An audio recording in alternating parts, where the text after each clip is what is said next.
champion du monde Jacques Tapol qui va être opposé au japonais Seiketsu Kure.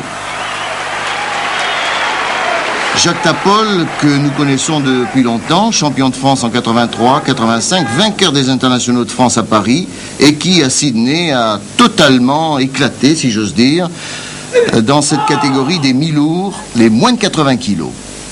Tapol qui a du mal à maîtriser ses nerfs, parfois. C'est un combattant extrêmement dur. Il a bien gagné. Il a été très motivé. Oui, ce sont des coups quand même très très efficaces qui arrivent de la part de Tapol. Et c'était sa dernière compétition. Il avait envie de faire ce France-Japon. Il avait décidé d'arrêter après les Championnats du monde. Mais avec le groupe actuel qu'il y a au niveau français, c'est toujours difficile de quitter une équipe de camarades. Et là, pour France-Japon, il est revenu.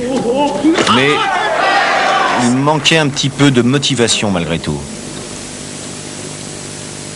Mais il a fait de très très gros progrès grâce à Francis Didier également. Vous voyez l'attitude, toujours comme tout à l'heure, le regard, un bon contrôle de l'adversaire, les déplacements. Le karaté moderne tient énormément compte des déplacements. Chaque fois que Tapol frappe, ça fait mal. On s'en rend compte puisque Seiketsu Kure a été ici propulsé par cette technique de jambe qui doit faire mal au niveau des côtes. Oui, suivi immédiatement d'un coup de poing au visage. Effectivement, ça fait mal.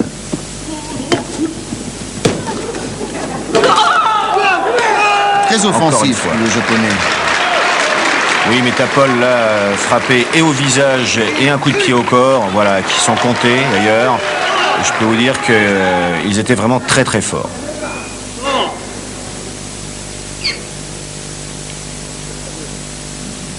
En général, les adversaires craignent Jacques Tapol. Il attend la faute de l'adversaire. C'est pareil, depuis 2 ans, il y a un travail technique qui est fait au niveau de l'équipe de France où on demande aux garçons d'être beaucoup plus clairs, vous voyez, beaucoup plus nets. Et regardez le déplacement, vous verrez qu'il y a relativement peu de sorties. Oui, vous voyez encore, le coup de poing derrière le visage. C'est fort et vite, véritablement. Regardez l'enchaînement. Coup de pied arrière retourné qui passe devant. Le japonais l'esquive bien. Coup de poing, encore esquivé. Tapol se retourne et maintenant le coup de poing derrière la tête.